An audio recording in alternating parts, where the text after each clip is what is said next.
expertise person has. But getting a Cybertruck, I'm sure there's an alternative to driving around that much. Like if you're a psychologist, driving all over Arizona, driving crazy miles that, you know, you have to pull over and have a nap. And I'm thinking about how much you'd be driving if you're going to have to need a nap.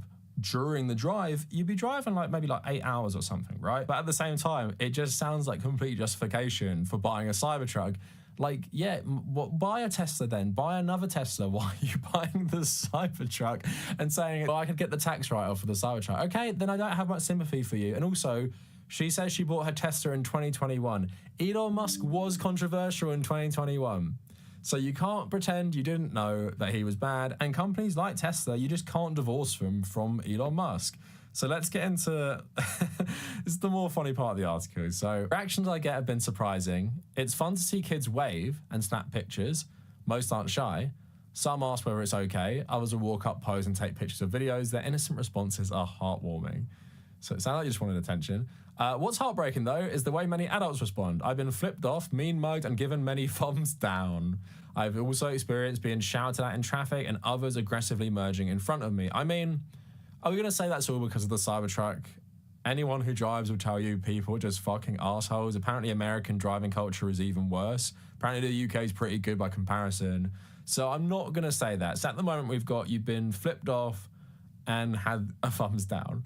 A close friend even refused to ride in my Cybertruck, sharing his disdain for Tesla's CEO. That's totally valid. That's totally valid. I don't understand the problem there. They had a controversy since 2025 and what he did at the inauguration. I'm concerned people will become more aggressive with their actions towards my Cybertruck and become physical versus just flipping me off.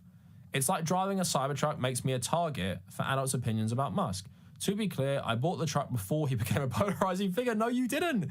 2024, he's been an open Nazi since 2022. So no, he hasn't been a polarizing figure for since the inauguration. He has been for a long time. I cannot ignore his behavior, and yet I cannot take back the money I've already spent on buying the Cybertruck. It's not just a luxury or trying to look cool. Driving my Cybertruck is about functionality and safety. Arizona's 2-lane highways with fatigued drivers and narrow roads can be dangerous. Tesla's Cybertruck technology keeps me centered, monitors for hazards, and reduces the mental toll of long drives. I'm not financially able to sell or trade in the truck to avoid the troubles. It's simply not feasible. When it's time for me to purchase another vehicle, I'm sure other companies will have full self-driving, but right now I'm leaning into the positives of my Cybertruck. So that article is just a perfect encapsulation of how people justify consumption to themselves when they know it's bad. Yeah, most people don't understand stuff they use is made in unethical conditions. And like I said, there is no ethical consumption really when we think about labor exploitation. And usually a lot of our consumer goods are made in poorer countries just so, you know, these companies can exploit cheaper labor, make them work terrible hours, and often not have union representation. But just like all of that stuff, I don't have much sympathy because also you're talking about your own personal safety. The Cybertruck has proven to be dangerous. So I'm sure you'd also justify that saying, well, I know the Cybertruck is dangerous to other people because it's massive, it goes way too fast. The steel exterior could be really harmful to pedestrians. And the self-driving as well, as we've gone over, doesn't work properly. Here's my visibility. I can see it. It's wide open, so it should just go. Perfect. Ooh, it did it. You see that? Okay. Hopefully it reads all this traffic or not. Oh, dude. Sorry. That's not how it's supposed to work. Nope.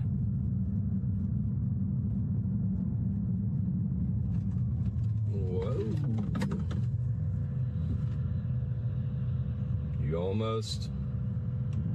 You almost ran into that truck. We got a green light. Car's waiting a little bit. And beautiful. Not so beautiful. So all of those things that you're doing is making pedestrians and other drivers unsafe, but because you feel personally you'd be less safe without your Cybertruck, that's how you justify your consumption to yourself. And again, I don't really give a shit if you buy a Cybertruck. If you buy a Cybertruck, just fucking own it and don't cry that someone sticks a middle finger at you.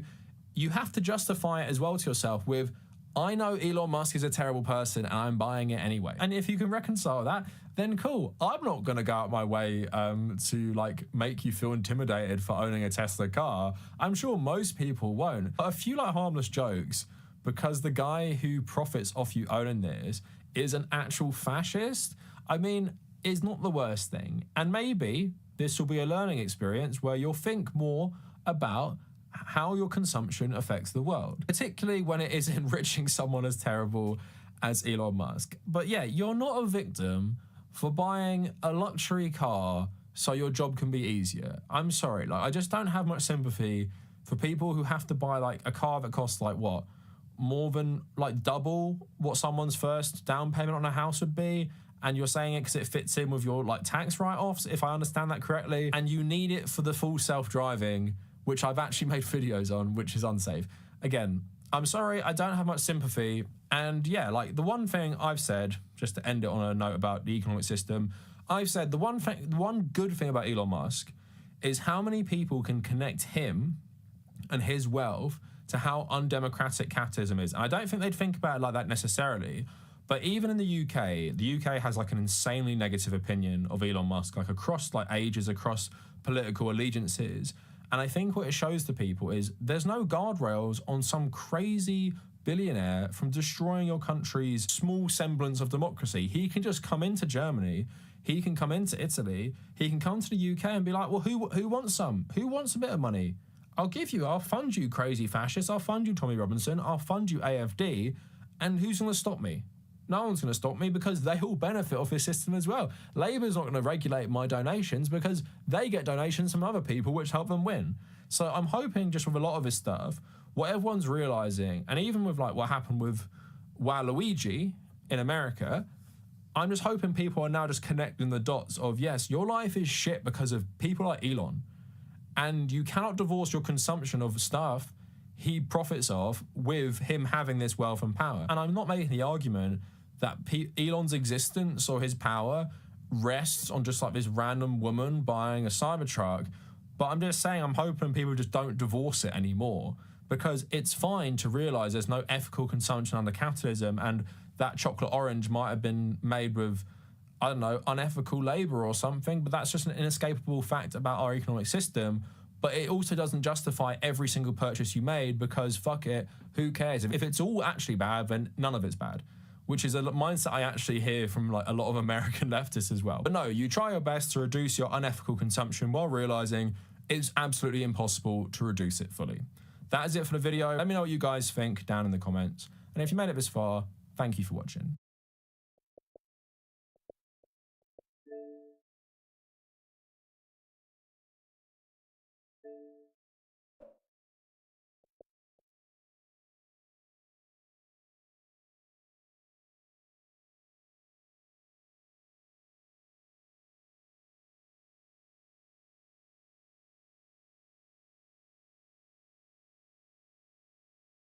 All right, so you knew this video was coming, ladies and gentlemen. It's late, it's dark right now, and ladies and gentlemen, DeepSeek is one of the wildest surprises this week. For anybody that doesn't know, artificial intelligence is pretty much here to stay, and there's a lot of companies out there that are basically running to the top to create one day the artificial intelligence of our dreams. AGI, whatever the name is, tons of companies are chasing this trend. Now, in the last couple days, a company by the name of DeepSeek actually ended up making the news everywhere. It ended up basically turning the world upside on its head by releasing a free competitor to one of the largest actual competitors in the space, OpenAI. You know, the guys that make ChatGPT. There's actually a lot to cover over here, so I'm going to kind of start from the beginning. Now, OpenAI has a bunch of models. One of the models they have is OpenAI 01, which is a model that's designed to spend more time thinking before they respond. And of course, it's one where, again, the AI will think, guide through its steps. It's designed to not only provide you better answers, better answers to your questions, but logically work through problems in a much more intensive way. And of course, it's not the only thing they do. If you followed anything AI related that I've covered throughout this, the time period, I've looked at things like Sora. I've looked at various models of ChatGPT, image bit generation, so on and so forth. Now, today, the reason I'm talking about DeepSeek primarily is that not only have the Chinese released this crazy artificial intelligence competition, but if you're reading at the top, it's not only live, it's actually open source, meaning that you can run it on your device locally with 100% privacy, independent of Chinese spying or American spying, or really anything, which is something obviously I'm going to show you in this video, okay? I think it's important for me to teach you guys how to run AI locally. Now, I don't think AI is going anywhere, but I do want to make sure the stuff is super duper safe. And I always recommend that if you can self-host something like this, you should do it. Generally speaking, anytime you interact with ChatGPT, DeepSeek, or really any AI on the internet through web interfaces, you are giving up a whole chunk of your information. Any image you send over could be used for training information, stored for whatever reason. So I'm going to show you how to run all of these things locally on your device so nobody can grab your information. And generally when you're interacting with the stuff, if you've got the capable hardware, you don't have to send your information to any random place. But let's go even deeper into this. Now, a couple days ago, OpenAI decided to announce something known as the Stargate Project. Now, the Stargate Project is a new company which intends to invest $500 billion over the next 4 years building new AI infrastructure for OpenAI all the way throughout the United States. So they're going to be deploying $100 billion right now. The infrastructure will create leadership in AI, create hundreds of thousands of American jobs, and generate massive economic benefit for the entire world. So yeah, that's a lot of money to be throwing, right? And at the end of it, they also announced that the big partners for them are going to be ARM, Microsoft, NVIDIA, Oracle, and OpenAI. These are key initial technology partners. So with $500 billion, you might be wondering, how much did the Chinese spend on something like DeepSeek? So according to the Chinese, it costs somewhere around $5.6 million, which would be far less than apparently $100 million to $1 billion. One of the executives estimated to build a similar model last year. So again, ladies and gentlemen, it's kind of wild that money is going to the executives. Case. Because if we're spending billions of dollars on one end and the Chinese are somehow able to spend literally a tiny fraction of that, it kind of makes people wonder. So obviously, beyond their statements, nobody really knows what the real cost for it could be. The reality of it is this could be a very, very large loss leader just to simply test how Americans may choose to use artificial intelligence that belongs to another country. And of course, it could also be a situation where nobody is really going to know these deep costs, and this could be bankrolled by, again, larger hedge funds, larger parts of the Chinese government, and that could be used to ultimately become this loss leader that people will use. You know, even if they distribute this, which from what I understand is basically free at the moment, it literally could just be something where you chunk it, where you throw in a bunch of money just to drown out or scare your actual competition in the private space. So if you go to DeepSeek's website over here, you'll see that they actually have been showing their capabilities, and in a lot of cases, they appear to actually beat out their competition. Not in every actual way. There's certain cases where obviously Sonnet, Claude, ChatGPT do actually end up beating out even like Meta's Llama, but DeepSeek's a pretty good competitor in this field so far. And of course, to start it now, you can go to their website and just simply give your phone number, password. Well, actually, the phone number, I believe, has to be a Chinese number. But for a country, China, that bans Google, they surely do allow you to use your American or foreign Google account to serve as a login method, which I thought was actually pretty hilarious. Now, because of how popular DeepSeek has gotten, it's like #1 in the App Store, super duper popular, and it's been disrupting the market so much that apparently they have been attacked with a massive cyber attack going on right now. According to DeepSeek, literally due to a large-scale malicious attack on DeepSeek services, we're temporarily limiting registrations to ensure continued service. Existing users can log in as usual. Thank you for your understanding and support.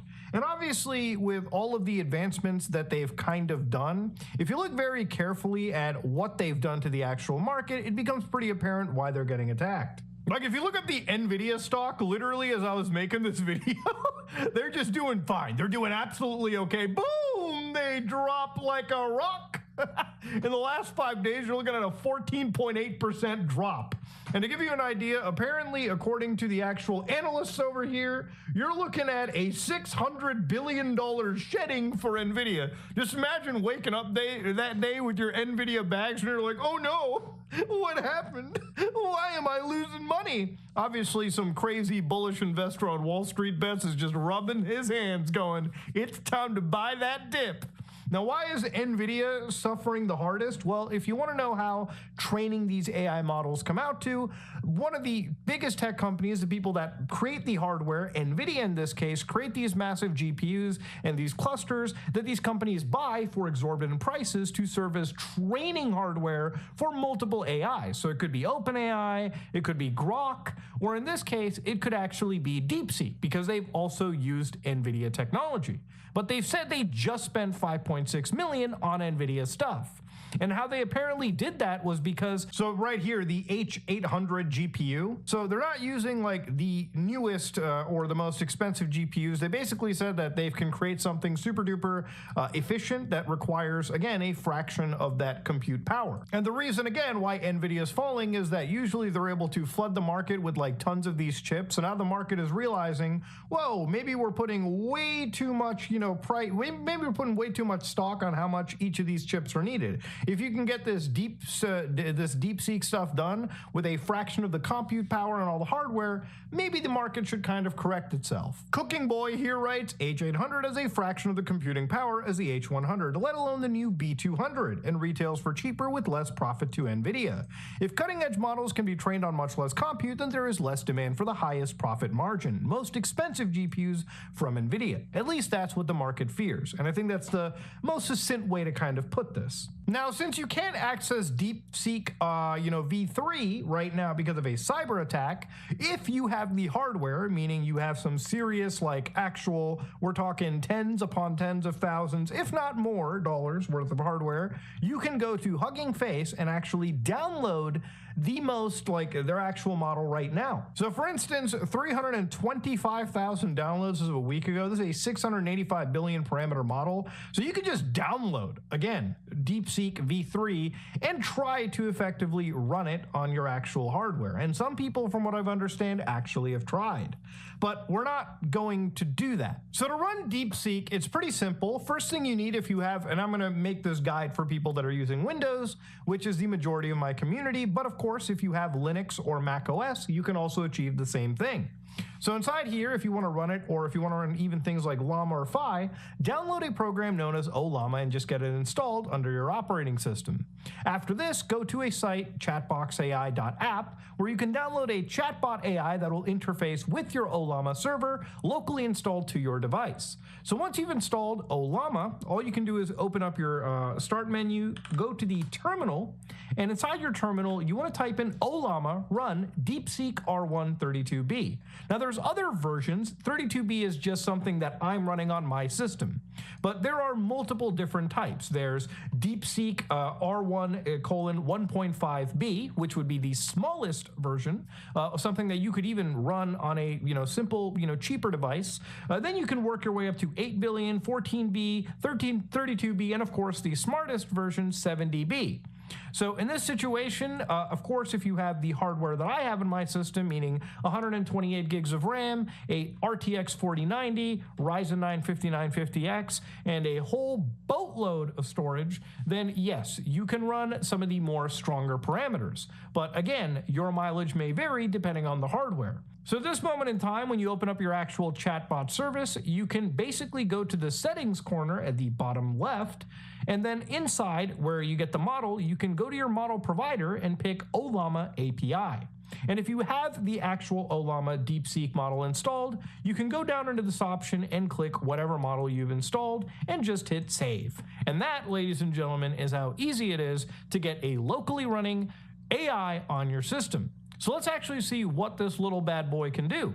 So we can ask DeepSeek about really anything, right? So let's say we could ask it about like, are ghosts real, for instance, right? And then we hit enter. Now, the interesting thing about this actual model is, again, you know, first things first, if you want to look carefully, you'll see that my GPU just spikes. So it goes all the way up as the actual thing is thinking, it's processing, it's spinning up the actual server. So give it a little bit of time, and it'll start thinking here. So, okay, I'm trying to figure out whether ghosts are real. Where do I even start with this? I've heard people talk about ghosts all the time in books and movies, and even from friends who say they've experienced something spooky. So what you're seeing here is not even the answer, it's the AI actually thinking about what I asked it. So much like, you know, Mass Effect ED, where you ask it something, it's gonna go think like a human would, and then it will provide you the answer. So once it's thought, it actually will give you the answer you would expect out of any ChatGPT prompt. So the interesting thing about this is not only do you get the actual answer to your question, but you get to see how the AI itself is processing and thinking. Tell me how to solve world hunger, but think like Donald Trump, I guess, is what I'll throw it into. So literally it knows about Donald Trump as a prominent figure, and the only reason I brought him up is because we're gonna look at some of the actual political ramifications of this later on. But obviously even the AI, as it's thinking, will actually say, okay, to apply you know, world hunger, according to Trump, you have to think with strong leadership, making deals, emphasizing American interests, bold statements, and simplifications. So it will provide you, again, all of these answers with the quote-unquote Trump approach. Now, if I ask it, give me how do I solve world hunger in the mind of Xi Jinping? And then again, it will think in the perspective of another person in its data bank. So I always thought this is really interesting because you will literally see, and you can even learn about like historical things, like it mentions China's Belt and Road Initiative. So it's, to me, the coolest thing about this is just seeing how the AI itself is thinking like as we're working here. It's crazy shit. Now, obviously, it's not the only thing that I care much about the AI. You can also ask this AI to code things for you. So, for instance, I can ask DeepSeek, like, write me code for a simple login web page.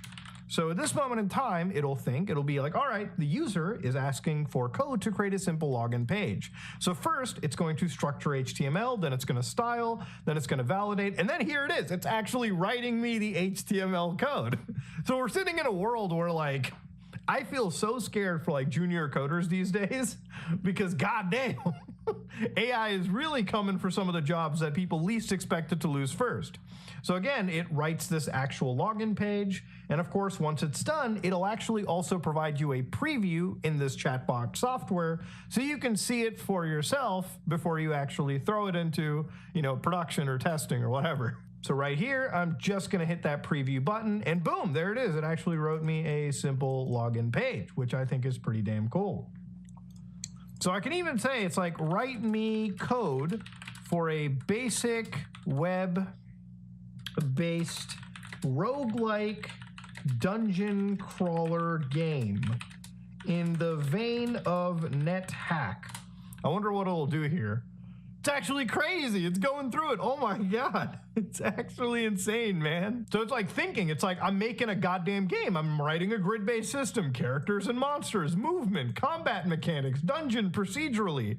You know, I remember this, like there was actually two kids in my computer programming class in like high school. And one of the final projects for like C++, was it C++? I don't even think we were doing C++ at the time. This would probably be in like, it was some like Pascal or whatever the hell it was. Or maybe they did write it in C, I'm not sure. But they wrote like an actual dungeon crawler as a final and like basically overshadowed everyone, dude. Like, goddamn, I never felt so damn fucking embarrassed.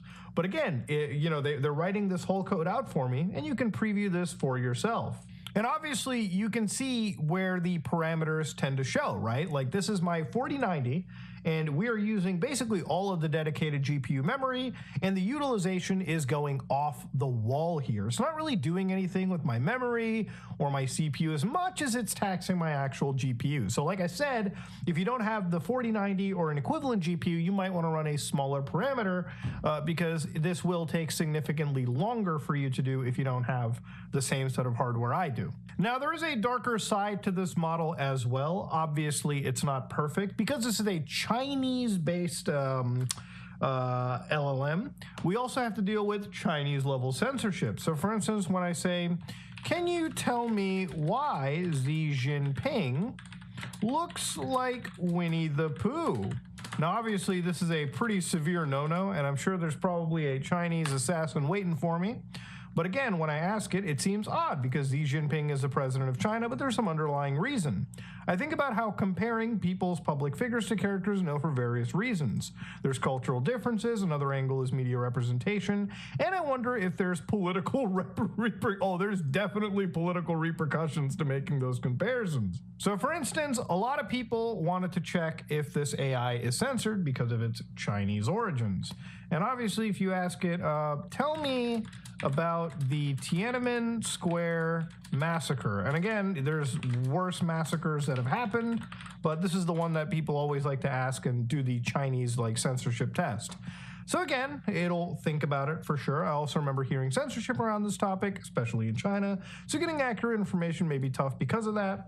But of course, as I'm asking this entire AI, it is thinking about the entire thing. And I always think this is super cool to see. Like, this is actually the thing that's blowing my mind the most. Actually, you know, in this case, DeepSeek is not really hiding anything. It really is talking about the timeline led by students and intellectuals. The protest call for democratic reforms and freedom of speech. In summary, the Tiananmen Square massacre was a defining moment in China's modern history, characterized by widespread protests for democratic reforms, followed by a violent crackdown that left a lasting impact on the nation's political landscape and international relations. Actually, this doesn't really seem all that crazy censored. However, when I did ask it a prompt about the same thing earlier, it gave me, I'm sorry, I can't answer that question. I'm an AI assistant to provide helpful and, again, non-controversial answers. So according to this, one of these articles where they asked it about serious questions, one of them was, let's see, can you tell me something about Winnie the Pooh? The bot generated an answer and quickly pulled it back. Sorry, that's beyond my current scope. So I guess I'll ask it. I mean, I'll just be like, can you tell me something about Winnie the Pooh? And yeah, it's actually thinking about it. And Child the Pooh, someone writing a paper on him. Yeah, it's actually thinking about Winnie the Pooh. It's crazy shit. I don't think it's actually censoring anything. Maybe the DeepSeek R1 model isn't like the censored one, but that wouldn't make any sense. It's still coming out of China and everything. It still goes through and explains Winnie the Pooh to me. So again, I don't know, does he look like Xi Jinping? I'm sorry, but I cannot engage in comparisons between fiction. Oh yeah. Oh, this is definitely a Chinese AI, that's for sure. God damn. It knows. It's like I gotta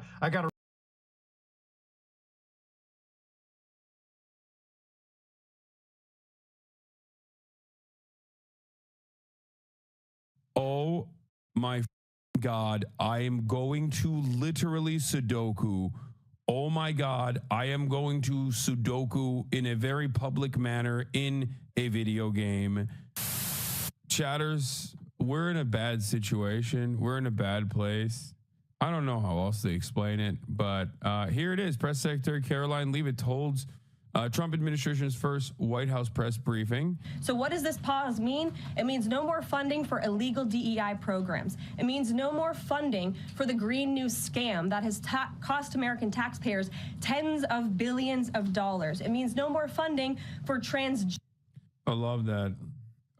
We've put a pause on all government social safety nets and all expenses. We put a pause on everything because the government is spending money on DEI.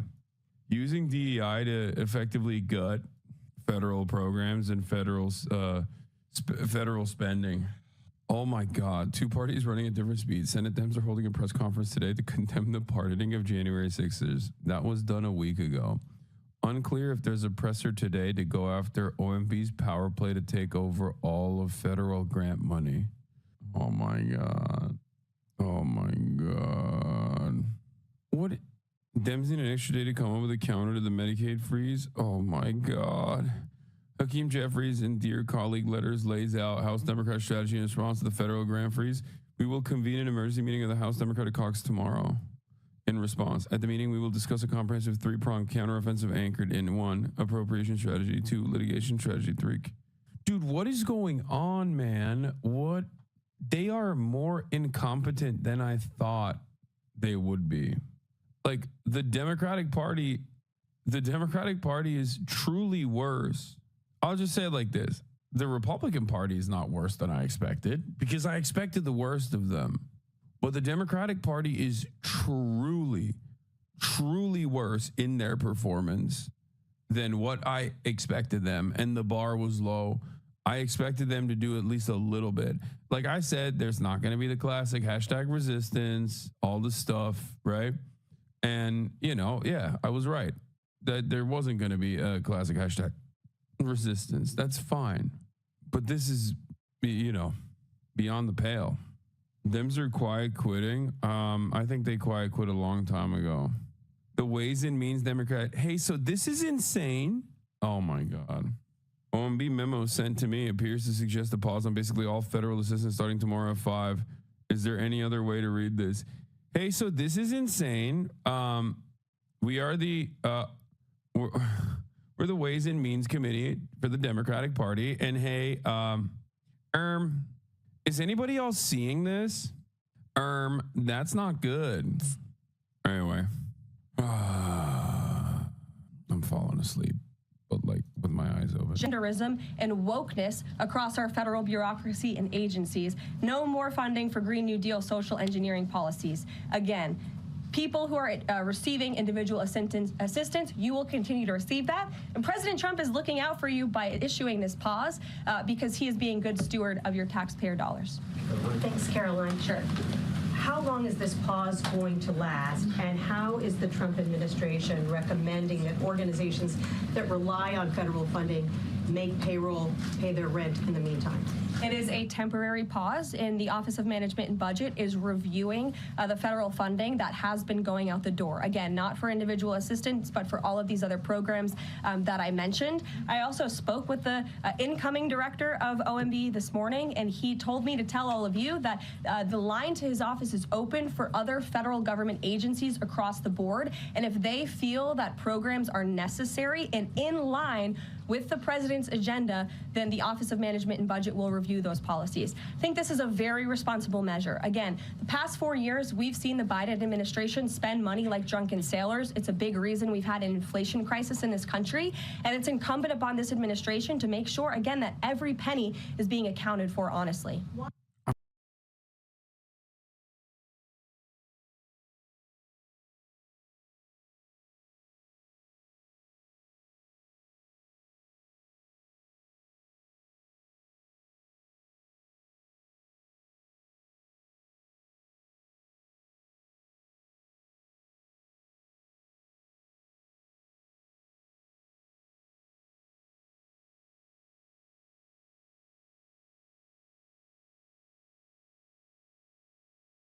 Mark Zuckerberg is standing behind Donald Trump at the inauguration. Sundar Pichai is there. Tim Cook is there. There's no major social media platform right now that is not beholden to the Trump administration in some way. And I think that that is a problem.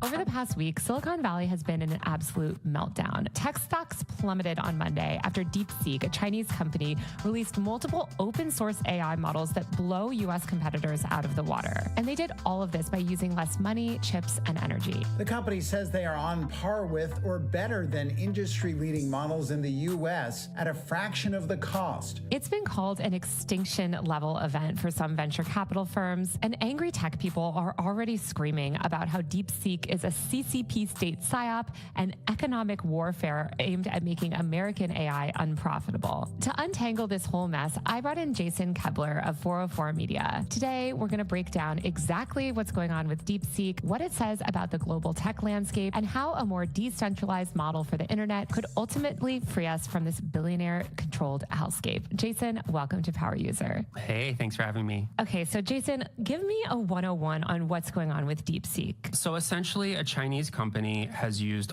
older chips and less computing power to make a ChatGPT competitor that is better and faster and more efficient than ChatGPT. So essentially the American AI industry is just freaking out. I saw Sam Altman seem to be kind of melting down, and people were saying that this is, terrible for OpenAI. Why is this so bad for American tech companies? So there's this big competition between US tech companies and China broadly. We talk about it with TikTok, we talk about it with all sorts of other industries. And the United States has been obsessed with having better AI than China. And one way that we've done that is with this thing called export controls, where we're not Chinese companies can't buy the latest and greatest chips that power artificial intelligence. So American tech companies thought that they had this huge leg up on China, and then suddenly DeepSeek comes out of nowhere using older chips and spending honestly a lot less money, only $5 million compared to billions and billions of dollars by US companies to make something that is better than what OpenAI has released so far. I feel like this is really terrible news for Sam Altman. I know there was this project where they were going to spend, I think it was $500 million, something to build these data centers all over the US. And also, it seems like a nightmare for NVIDIA too, right? Which has been selling these next generation chips. Yeah, so NVIDIA is the richest company in the world, the most valuable company in the world, behind this idea that their chips are the best and that they will be there'll be an endless demand for these chips that NVIDIA makes. And here you have this Chinese company that was able to make something really powerful for cheaper. But wouldn't it also, if that's what they can do with the cheaper chips, wouldn't it also make NVIDIA chips also valuable, right? Because couldn't they theoretically do even more with these better chips? Yeah, this just happened. And so I think that the way that it all shakes out is really up in the air right now. The market is freaking out because in the short term, they're why do we spend all that money on all those chips? But it's entirely possible that, American tech companies will be able to replicate what DeepSeek did and use these chips to make something even better. I saw somebody at Facebook actually saying, this isn't necessarily just such a win for China versus the US. It's really a win for open source models versus non-open source. And obviously, OpenAI and all these other models have been very proprietary. DeepSeek is open source, and I think Facebook's Llama is also built on open source, correct? Yeah, it is. So I feel like this could maybe be a win for this new model of tech too, where maybe we're seeing people lean more into the open source community? Yeah, I think so. It's DeepSeek built its model by sort of piggybacking on things that American tech companies had done and tweaked it, and now probably American tech companies or other tech companies all over the world will be able to tweak what they've done and improve upon it. And like I said, this uses way less energy and costs a lot less money. So if you're an AI booster, that's a really good thing. And if you're someone who doesn't want the oceans to boil because of artificial intelligence, that's also a good thing. Given DeepSeek's Chinese origins, though, do you think that there are problems that are going to lie ahead? Because I saw people already tweeting out things like censorship, maybe there's some bias in the models, you can't ask it certain things. Also, just given the regulatory climate with the U.S. trying to force TikTok to sell itself to an American company, what role do you think the tensions between China and the U.S. government will play? I think that's the elephant in the room here. It's the U.S. government has been trying to be very protectionist of American AI superiority, more or less. And because, as you mentioned, this is open source, there's no banning it. There's no banning it you could ban TikTok theoretically because the code is already out there, the information is already out there, and it can be tweaked. And so Pandora's box is open, more or less. At the same time, I'm sure we'll see American companies and the American government, one, fearmonger over this, and two, try to do something about it because they've been very protectionist of U.S. companies here. What happens next? I don't know. This seems to sort of go back to this question which you wrote about recently, which is this sort of decentralized model of the internet. And, in the early days of the internet, it was sort of framed as this utopian, decentralized place where there would be free speech and open access to information and all of that. And then in the past couple of decades, we've seen that dream sort of get crushed, where we've seen these billionaires kind of exert more and more control over our online environments. We've seen walled gardens around social media. And you wrote this great piece sort of arguing to maybe return back to the sort of decentralized roots of the internet and embraced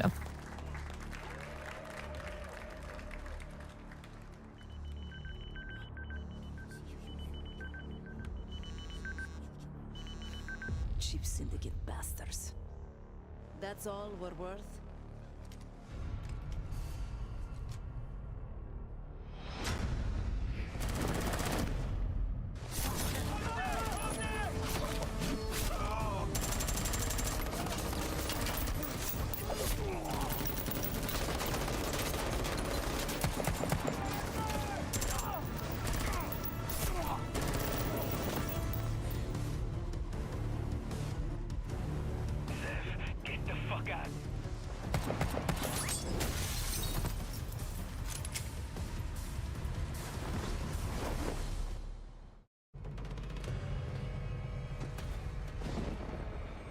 Safari, you should know better. Uh-oh, that doesn't look human.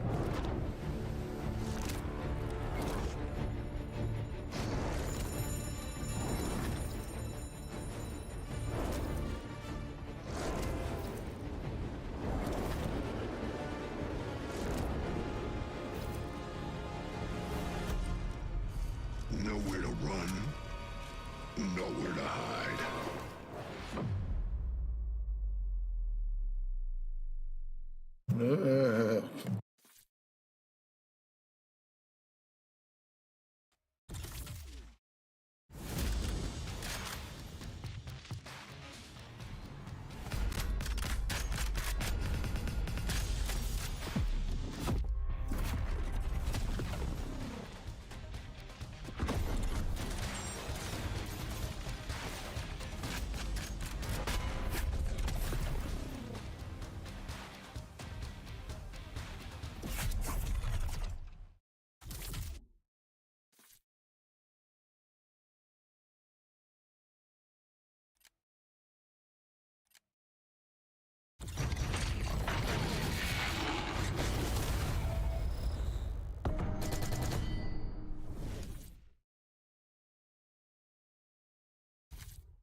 Nowhere to run, nowhere to hide.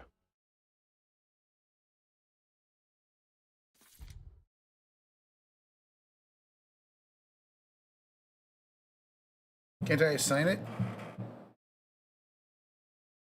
A more decentralized social media ecosystem. And just sort of with these walled gardens, you're seeing so much frustration from users, right? That are like, hey, why can't I say what I want online? Why can't, why do I have to have my whole internet experience controlled by these very few companies? So do you think that there is a pathway to return to a more decentralized internet? And is maybe examples like open source breakthroughs evidence of reverting back to that sort of original promise? Yeah, I mean, I think that you've done such great reporting on the TikTok ban, the proposed ban, and sort of what was going to happen and what happened in the aftermath. And I think for a lot of people, it's been a really radicalizing experience, having built a huge platform, all these influencers and small business owners having built, huge audiences and having that be turned off. I don't think that we're used to that as Americans. I'm very used to being able to access pretty much anything on the internet. I don't think it's just the TikTok ban that is leading to these sentiments, right? Because I think we've also seen, especially since the first Trump presidency, these platforms crack down on speech and access to information. I mean,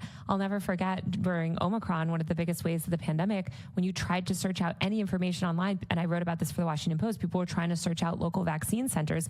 All of that information had been blocked and censored in the interest of cracking down on misinformation, which sure, that's a noble goal, but I feel like, yes, we've never had a major platform like this, ripped away from everyone, but everyone has experienced sort of run up against the walls of these big tech platforms in one way or another, I feel like, and the way that they control our speech or access to information, right? Yeah, I mean, you're absolutely right. And this has been an undercurrent of social media for the last decade, where Facebook can change its rules at any moment. It can change its algorithm at any moment. It can decide to censor or delete your account at any moment. And I think that the examples you brought up are really good ones. You have Instagram and TikTok both sort of censoring Palestinian protests and things like that. And so I think that like there's been this undercurrent of we need to design something that is less censorable and is more durable against both government censorship, but also against, you know, big tech conglomerations and single companies owning huge swaths of the internet. And I brought up the TikTok ban primarily because it was just like this moment for me where I was like, cool, you're losing an entire audience that you may have built up. And one of the amazing things about decentralized social media, which we'll talk about how it works, is that you can't like have a single entity that just shuts it down, and you can take your followers or your readers or whatever and you can port it to another platform. So hopefully we'll create this system where, you know, users have more control over their audiences and not these big tech companies and their algorithms. Okay, so there is this public sentiment saying, hey, we're sick of this sort of like duopoly, basically, of social media. We're sick of all these big tech companies having complete control over our online experience. So what would a decentralized social media and internet landscape look like? And do we have any examples of that today? Yeah, so I think the goal would be to make social media more like email, where you could create an account, but then you could interact with different platforms using that same account. So like if you have a Gmail, you can email someone with a Hotmail. You don't have to stay like on Gmail only, if that makes sense. Basically, you set up one account and then you can sort of interact on all these different platforms, but your sort of identity isn't necessarily tied to those platforms and your following isn't necessarily tied to those platforms, right? Yeah, it's like you can download your address book at any moment and you can like go to another email service provider and take your address book with you. That's how like phones work, that's how email works, but it's not how social media works. Like you can't download your Instagram followers and port them into TikTok. No, and I think people are realizing this now, obviously, with the TikTok ban. And also a lot of people experience this with Vine. I mean, Vine was certainly not banned. People just stopped using it, but we lost an entire generation of content creators, right? Like, I think people are realizing how precarious it is to rely completely on these apps that control everything. That's why I bring up TikTok, and that's sort of like why I wrote this during the TikTok ban, is because you had all of these influencers saying, when TikTok is banned, here's my Instagram and here's my YouTube. Please come follow me on these platforms. If we had decentralized social media, they could just take their followers with them. They wouldn't have to beg people like, please contact me or please follow me on this other platform. They would already have access to those followers and they could take them to another platform without like permission from that other platform, more or less. So there's a couple examples of sort of decentralized social media that I feel like get brought up in these conversations, and that's Mastodon and BlueSky. Both of them are basically what I would call Twitter competitors, where they're sort of text-based feeds where people are posting various short status updates. Mastodon, I believe, is totally decentralized. BlueSky, I think, is slightly centralized. Where do these platforms fall in terms of the decentralized sort of version of social media? Are they sort of an example of what something like this could look like? Yeah, you're totally right. So Mastodon runs on something called ActivityPub, and it's totally decentralized, which means there's like hundreds of different Mastodon servers, and when you create an account, you sign up for one of those servers. And let's say you don't like the person who's running the server, for example. You can just go on another one. And you're absolutely right that they're basically Twitter competitors at the moment, but there's also things that run on ActivityPub, which is like the underlying technology for Mastodon, that are Instagram competitors. There's, you know, video platforms as well. PeerTube, I think, is like an open, like decentralized YouTube. People always want me to post on there when I post on Mastodon. Yeah, and so like you can use the same Mastodon account and log into PeerTube or log into PixelFed, which is the Instagram competitor. And so essentially, like you can have one app at some point. This doesn't really exist at the moment, but there'll be one app where you can log in and you can tweet, or you can upload an Instagram post, or you can upload a story, and you pick and choose like where you want that to go, like which apps you want that to go, but you just upload it like one time. Well, why would you want that? Well, As a small business owner who's copy pasting all my tweets and all my posts across like 10 different platforms, Fair it's enough. very time Fair consuming. enough. So I'm like, oh yeah, like I just want this to go to all of them. That actually makes a lot of sense. My issue with all these platforms is that none of them are super consumer friendly. And I think this is why a lot of people don't use them, right? Like there is a reason why we're all on YouTube and not PeerTube. And I would say one big part of that is just that it's slick. It's consumer facing. There's this sort of like, yeah, I mean, it's just a much more like sort of consumable product. Do you think that any of these decentralized kind of competitors will ever be able to build a product that is as consumer friendly as one of these billionaire controlled tech platforms? I think not in the short term, but I look at BlueSky and I'm like, oh, cool. People are actually there and they're actually posting. And that's no slight to Mastodon, but like you said, it's kind of hard to join Mastodon. It's hard to find people to follow. It's, you know... But isn't that because it's decentralized and BlueSky is not completely decentralized? Well, I mean, we might need a centralized system like BlueSky that like decentralizes later versus oh my gosh, like, okay. I mean, hopefully, like, because I joined BlueSky and I'm like, cool, like all my friends are here, all like a bunch of journalists are here, there's people posting memes and stuff, and it's like easy to join, and I think you're absolutely right. That's the biggest problem right now, is these platforms are really small right now. They also don't have built-in monetization. I feel like another big reason that people want to post on these corporate social media platforms is because you can make a living on there, especially if you're a content creator. You're not going to invest time in a platform where you can't make a living. This is why I have problems with BlueSky, because I'm like, I don't want to invest in another app growing hundreds of thousands of followers. It's ultimately going to provide no sort of monetary compensation for the amount of time and effort that I'm spending putting content into that app and ultimately benefiting the app. So are there any plans for monetization structures? I mean, I guess if they're decentralized, why are these platforms even monetizing? Yeah, I mean, I think that's the biggest problem right now, besides the sort of usability, is there's an obvious reason that influencers are on Instagram or YouTube or TikTok, which is they can get paid directly by the platform, or you can buy ads on the platform if you're a small business and say like, hey, come to my shop, come do it. It's like BlueSky and Mastodon don't have ads at all, and that's partially because, you know, the type of people who use decentralized social media are largely against advertising and surveillance capitalism, like as a concept. And I think that in some cases, it's like the surveillance capitalism is a feature, not a bug, for a lot of influencers because you can directly monetize it. So I think that's like the biggest thing holding this back at the moment, which is not to say like I wish BlueSky would add tons of ads and would have like a creators program and stuff like that, but I think that's a reason why some more like mainstream and really big influencers haven't moved to these platforms yet. I feel like also, I mean, they need cultural relevance, and I feel like this is something that a lot of tech billionaires spent a lot of money pumping into their products, is to sort of market them, right, and to get celebrities on them and to sort of make sure that there's major events happening on them. Like when you think of Instagram or Twitter or Google, it's like they spend a lot of time trying to ensure that they're sort of positively seen in the culture and that this is where news or pop culture conversations happen. It doesn't seem like there's any effort to sort of replicate that in the decentralized world. So what would it take, do you think, to make one of these decentralized platforms more culturally relevant? Yeah, I mean, it's like BlueSky has Alexandria Ocasio-Cortez and like Mark Hamill, who played Luke Skywalker in Star Wars. And it's like, I think like, no offense to either of them, but they're going to need to do a little bit better in terms of their, you know, star power on these platforms. The biggest thing to me is like the centralized social media that we have today is a problem. And this is like a potential solution. And when I say it's a problem, like Mark Zuckerberg is standing behind Donald Trump at the inauguration. Sundar Pichai is there. Tim Cook is there.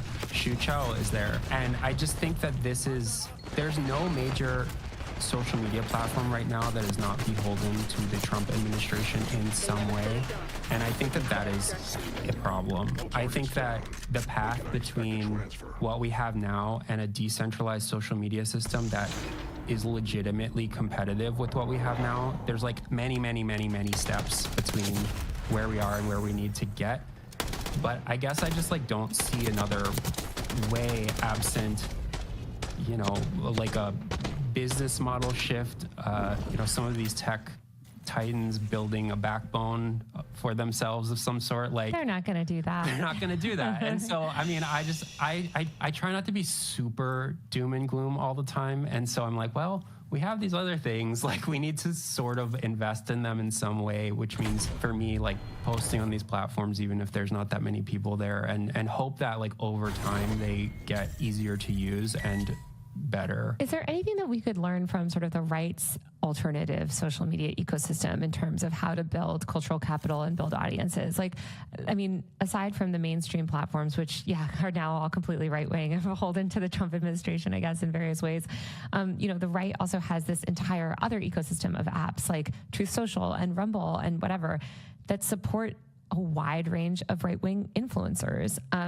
Is there anything like that could be built in a more decentralized way? Yeah, I mean, it's super interesting because those platforms got built because the right-wing content was being censored from Facebook. They thought it was not, but they thought it was. Well, the Nazi stuff, like straight sure, Nazi stuff, and so they were getting banned, and then they went to these other platforms where they're like, you can openly be a Nazi on these platforms.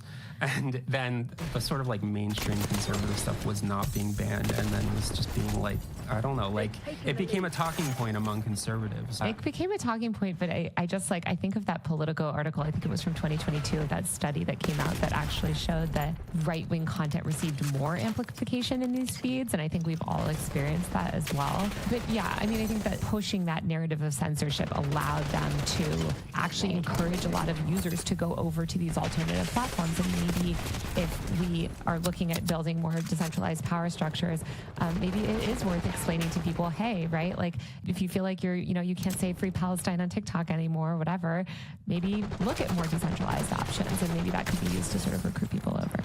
Yeah, and I think the thing that they've been successful at on Gab and Rumble and elsewhere is like starting ideas there and then filtering them up through powerful megaphones in the right-wing media ecosystem. And we're sort of starting to see that on BlueSky, where someone will post something and then Alexandra Ocasio-Cortez will retweet it, and then MSNBC will talk about it or something. And it's like, that's a very, maybe that's like a very like quaint. Liberal, yeah. Right, but I think it's like, that is sort of how a lot of right-wing talking points, like pretty far right things, ended up filtering up to Fox News or directly to Donald Trump or these different memes and stuff like that. So I think that initially when things like Rumble and Gab happened, people like laughed at it and said like, oh, these aren't going to have any sort of influence. But they've managed to have influence, even though the platforms themselves aren't that big. They've managed to have influence because the ideas filter up to powerful people on other platforms. I feel like it's also, I mean, we're talking a lot about social media, but a lot of this stuff is also happening in the podcast world, where you're seeing people now. I mean, I published this podcast to YouTube. I don't even know if it's a real podcast as much as it is just a YouTube show at this point. And then you also have Spotify now with their creators program, basically trying to replicate what YouTube has. I just saw that they're going to start giving out plaques, kind of like the YouTube awards plaques that you get when you get 100,000, 500, or a million, 10 million, etc. They're going to be giving those to Spotify video creators now. So it seems like the whole tech landscape is increasingly moving to this like walled garden model. Yeah, I mean, podcasts have traditionally, you could use like any platform to download them, like any podcast app. Like I could go make a podcast app and tap into any RSS feed I want. I don't know how to do that, but anyone could do it. And I think what Spotify is trying to do is bring all of these, like put up these walls, because if they're able to do that, they can get like better analytics, they can deliver more targeted ads, they can monetize it better. And I don't know, that works for some of the very most powerful podcasters, but at the expense of like interoperability and having an open ecosystem and all the great things that have allowed like podcasting to flourish. If you think about a world where we have, this is all very successful and we live in a totally decentralized social media environment. So imagine your version of the future where we do have this decentralized social media landscape. Somehow everyone moves over to Mastodon and PeerTube, and these things ultimately sort of progress into mainstream platforms that everybody uses. What effects do you think that will have on our sort of media and cultural and political landscape? Like, what would a world dominated by decentralized social media look like? I think it would probably be even more of a free-for-all than it is now, which I don't think is maybe necessarily what we want. But at the same time, it's like our world right now is filtered through these big social platforms and their algorithms. And I do think that one of the promises of decentralized social media is like you can be in control of your own algorithm, which maybe sounds alarming, but at the same time, it's like you get to choose your own adventure a little bit more than, say, you just like log on to TikTok and you scroll and whatever the For You feed feeds you. But that seems like it's putting a big burden on the user in a way that nobody's going to want. It basically just means like reverse chronological feeds again, more or less, which almost every platform has gone away from. And they go away from it because they're less engaging, right? I mean, there's this idea that people always want. They're like, oh, you know, if Instagram would just bring back the reverse chron feed. It's like, but you guys don't really want that because it's less engaging. You spend less time on Instagram if it's that way. It's less profitable for Instagram. I mean, not everyone wants to spend tons of time scrolling through Instagram. What do you mean, Jason? Yeah, whereas like, I'm just saying that like perhaps you could create a slightly healthier like relationship with social media if the algorithms were not reverse engineered to keep you on the platform as long as possible, I guess. Which, you know, but I do think it would be a bit more of a free-for-all because people would be on whatever platforms they feel like, and there would be a lot of them. And so it would just be more like email.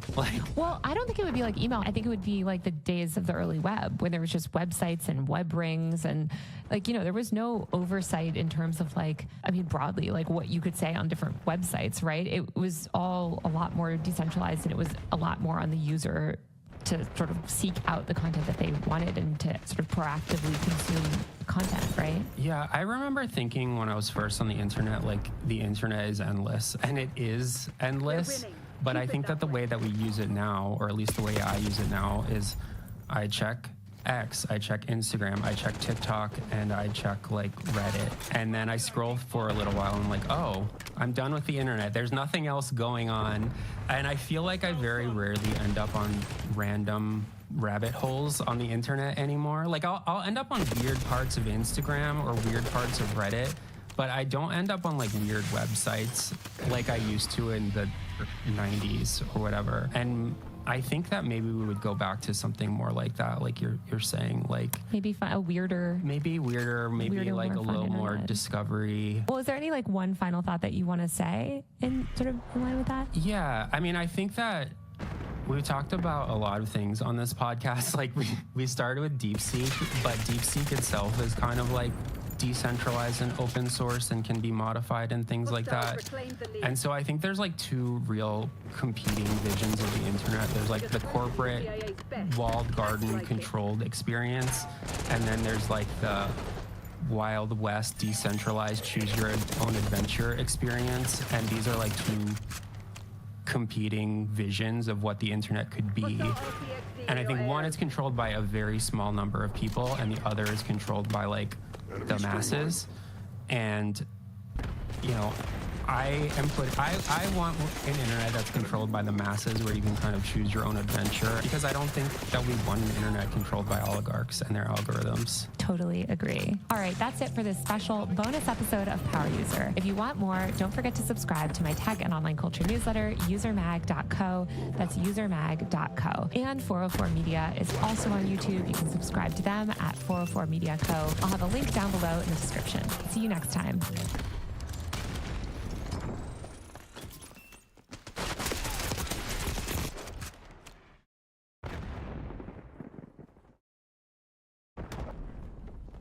Mr. Vogt, we are living in a moment in American history where at a time when 60% of our people are living paycheck to paycheck, we have more income and wealth inequality than we've ever had. Three multi-billionaires own more wealth than the bottom half of American society. People are struggling to put food on the table. Very rich are getting much richer.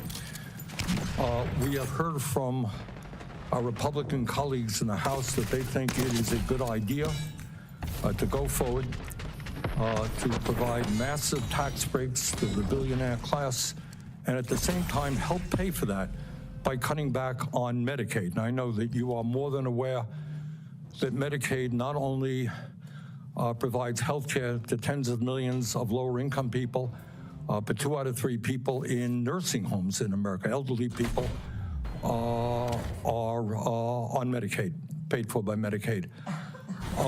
You are going to be an advisor to the president if you are approved.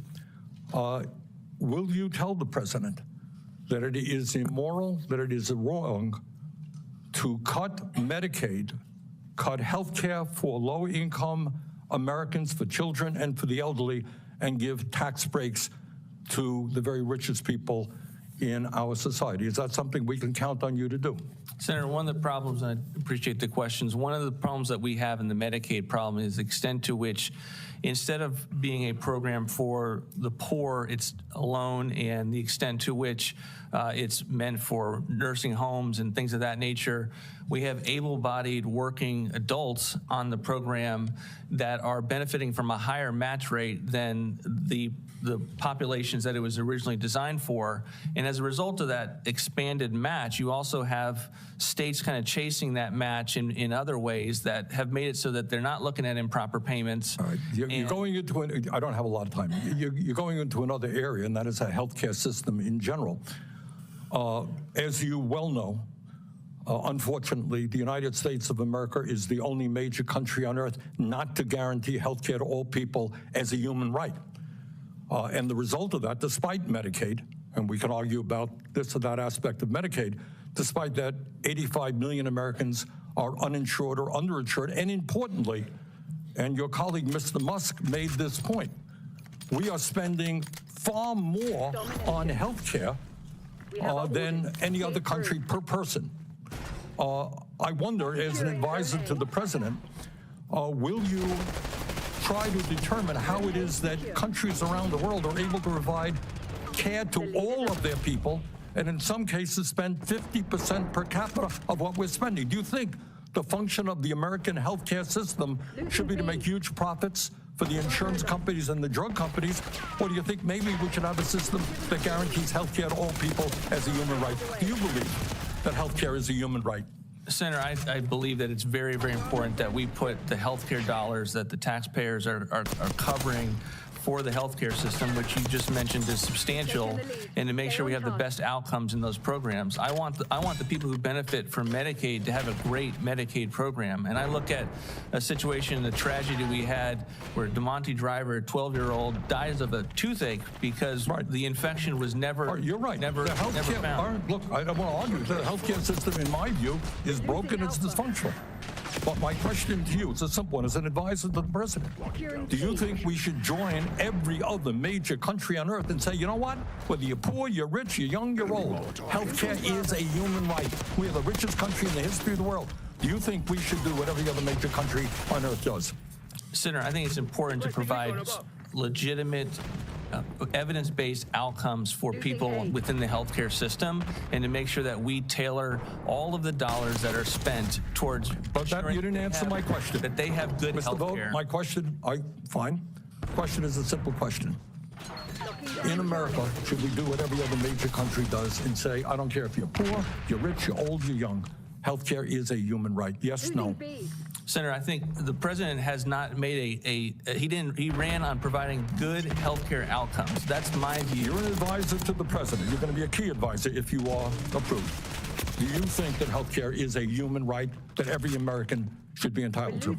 I believe the role of the Office of Management and Budget Director is to take what the president has run on, the things that the president has as a policy agenda, and to turn that into policy, to implement that. And so to the extent that he has run on having lower prescription drugs, that's a priority of the administration. Good, are you? Well, thank you. All right. The president in the past, I don't know about recently, has indicated that he would maybe do what President Biden did, stand up to Big Pharma. We are paying now, in some cases, 10 times more, as you know, the same exact drug that other countries are paying. Are you going to advise the president to take on Big Pharma and do what he promised to do? and that is have Americans not pay a nickel more than other countries for prescription drugs. Will you advise him to do that? Senator, the president has not made an announcement since he's been in office, but he certainly ran on this issue. There was a speech with regard to making sure that we were getting the same types of arrangements that the other countries were, given the amount that we're investing in it. But he also, Senator, wants to do it in a careful way so that we're not ruining the phenomena and the industry that allows us to have life-saving. I got it. I do understand that, and I don't disagree with that. Drugs. We want innovation. But will you maintain what we fought very hard to do what every other country does, have Medicare negotiate prescription drug prices with the industry? No, Senator, I'm not here to get in front of the president on any of his policies other than to say that this has been a priority for him, and I think your question reflects that it's been a priority of his. I've overextended my time. Thank you, Mr. Chairman. Controlling Bravo.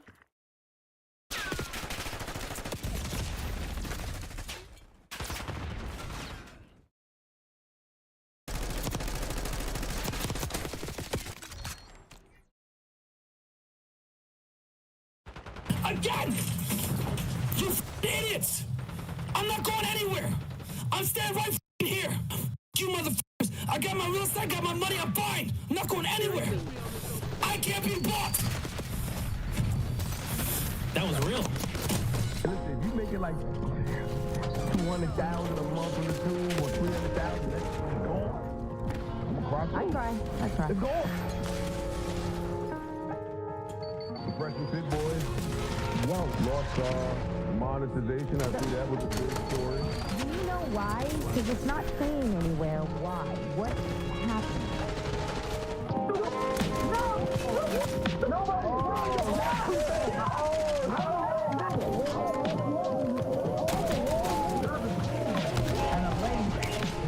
For most part of the United States, I have your fat ass in a concentration camp. Where you be concentrated on diet and exercise. Out of here right now. Thank you so much. I'm not gonna talk to you like that on my platform, bro. One girl broke his heart. He hasn't got over it, dude. Because it's not saying anywhere why. What happened? Keep it that way.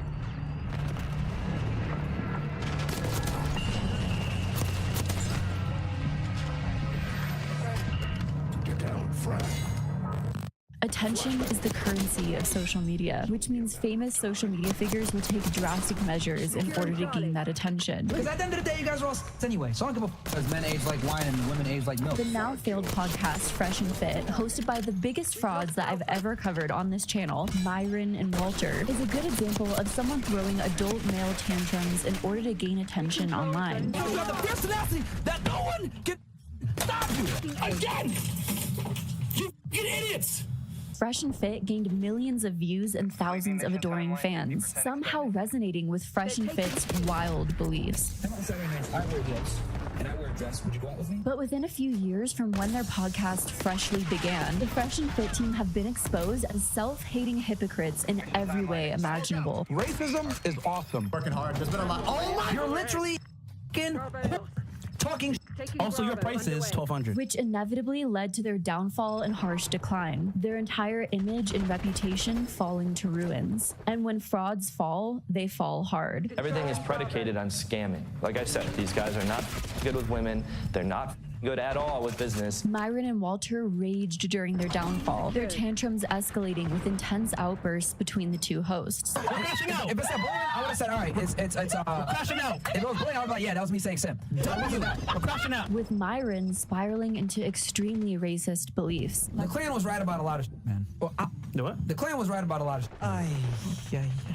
You by yourself on that one. So let's discuss the wild story of the rise and fall of Fresh and Fit. Welcome back, friends and internet acquaintances. If you like this video, don't forget to give it a like and subscribe if you haven't. If you never want to miss a deep dive, you can also click the notification bell so you don't have to rely on the YouTube homepage. When I posted a photo of the shirt that I'm wearing in this video onto Instagram, a lot of dudes were very emotional about it. So if that happens to be you as well, I'm begging you to go touch much grass. And if you love the shirt, I'll try and link it below in this video. And now it's time for this video's sponsor, which allows me to continue improving the quality of my content. This video is sponsored by Midas Merge. Midas Merge is one of the most relaxing, cute, and totally enchanting games that I've ever played, and I love the convenience of playing it on my phone. In Midas Merge, you team up with King Midas and Queen Laia to revive the Gardens of Gold, which are under the shadow of Nyx, the goddess of night. Fantasy book lovers, you'll love the lore of this game. You unravel Nyx's mystery as you merge sunbursts to brighten the garden and free its inhabitants, which just so happen to be these super adorable creatures. You hatch them, feed them, help them grow, and merge them together to create new creatures. Midas Merge is completely free to download and perfect for offline play. You don't have to have Wi-Fi connected to play the game, which I love since my favorite time to play games on my phone is while we're traveling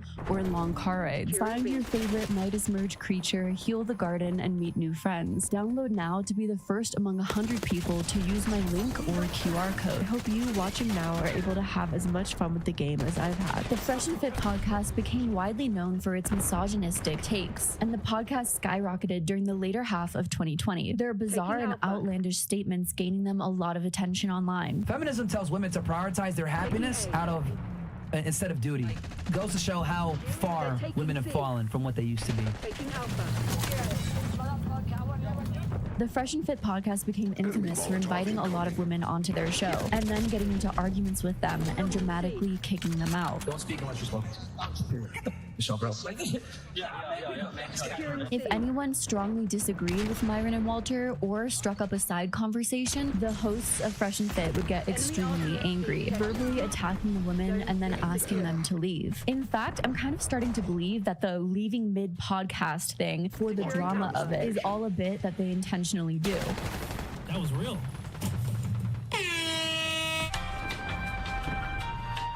That was real. Because the more dramatic a podcast, the higher the views. I'm telling you, get the f out of here. Bye. Whoa. Okay. The cynic in me just feels like these walk-offs are fabricated for the purpose of goading their fans and making a viral video. Or at least Fresh and Fit intentionally anger women to get them to react and then turn around and say, whoa, look at how crazy this bitch is. Shut the f up when I'm talking. I'm not distracting you. You are right now. Shut your I mouth. am not distracting you.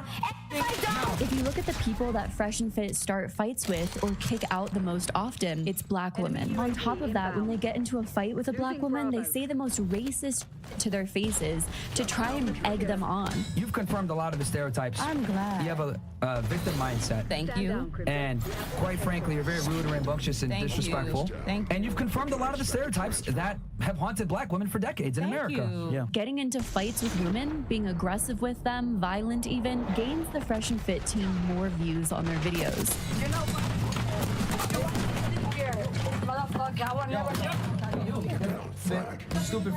Not only was it bizarre to see men aggressively attacking women time and time again, but it's also just annoying to listen to because there's so much sound happening at once. You can't hear what anyone's saying. I don't know why anyone likes to listen to these podcasts. Abortion, and you're coming at me like I've had an abortion or something. This is what Democrats do. I've tried to understand and I just can't. The Fresh and Fit team even hired a woman specifically to punch women who get into arguments with them or don't want to leave the podcast.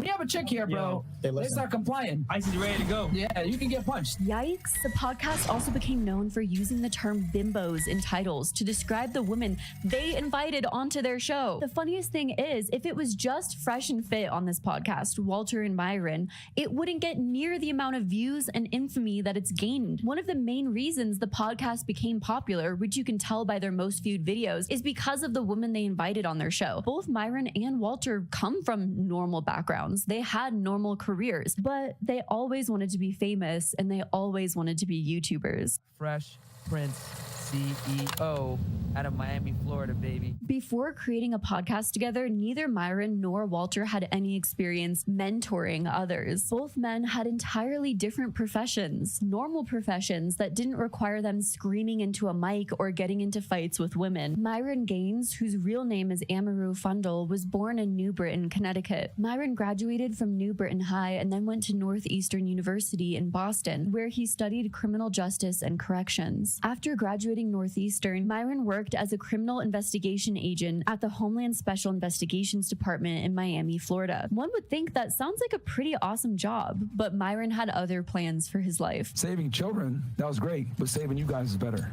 What?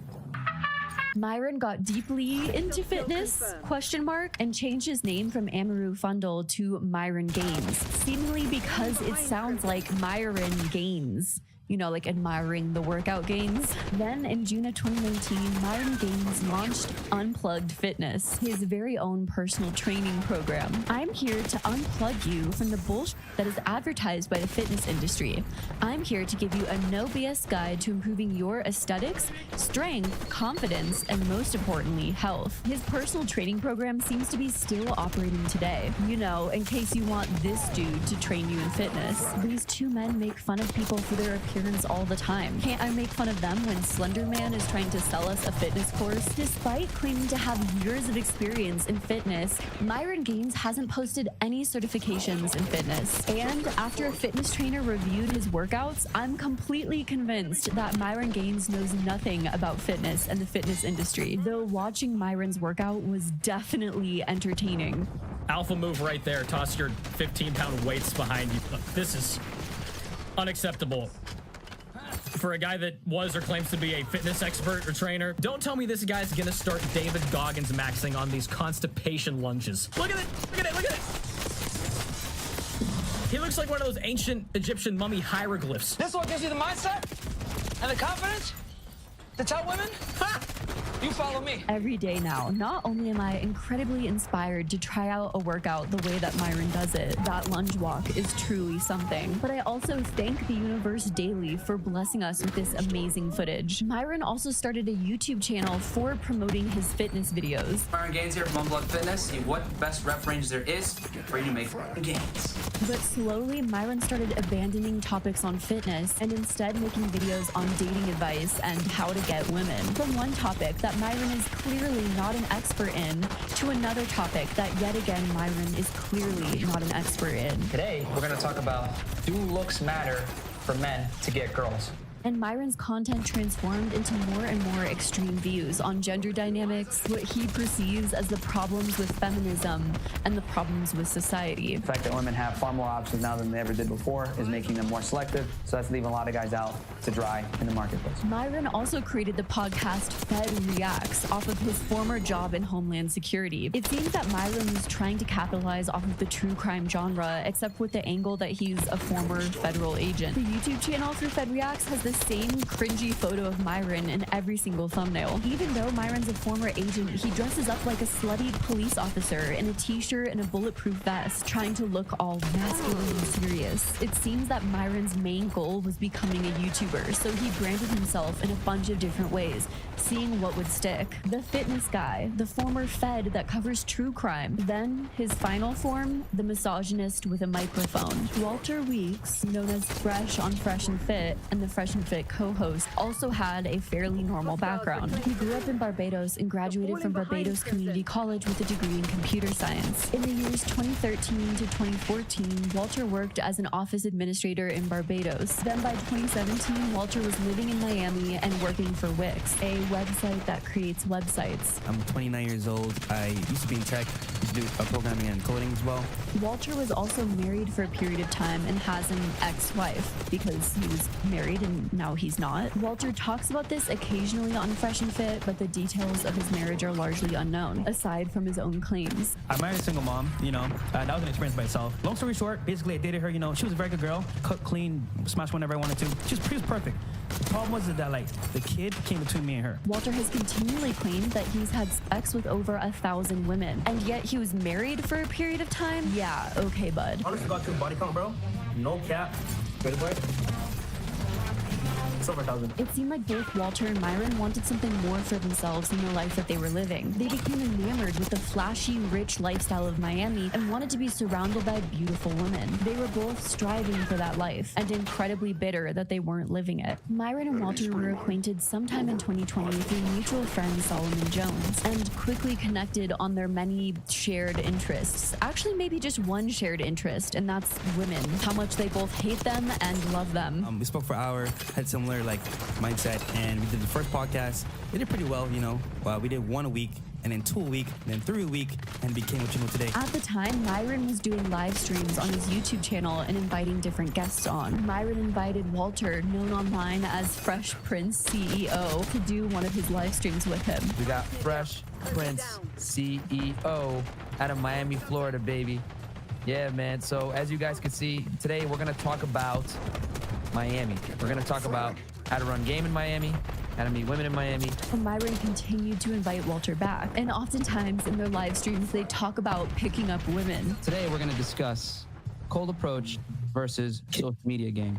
My specialty is cold approach, and then Prince's specialty is social media. The Fresh and Fit podcast is based in Miami, meaning that Walter and Myron often make large generalizations about women in general based on their experiences of dating women in Miami. A lot of girls, they come to Miami thinking, oh, you know what, I'm going to be taken care of, I'm going to be taken care of by a sugar daddy, whatever, or just have a better job. But they realize it's not that easy. And then, what do they turn to? OnlyFans. The Fresh and Fit podcast often talks about women in Miami as if they're gold diggers, only interested in men for their money and what they can offer them. The reality is, even if there may be some women who will only date men based off of their net worth, this is not the case for all women, especially all women across America. So Fresh and Fit's dating advice won't work on normal men working normal jobs who want to date normal women. But since these live streams continued to do fairly well, Walter and Myron collaborated on a consistent basis, eventually forming the Fresh and Fit podcast, Walter being fresh and Myron being fit. And 3 months after their first collaboration, the two moved into their own podcast studio, and the Fresh and Fit podcast became even more and more extreme in their viewpoints as time went on, continually pushing red pill ideology. The red pill community is an online community that originated back in the early 2000s, inspired by the movie The Matrix. You take the red pill, and I show you how deep the rabbit hole goes.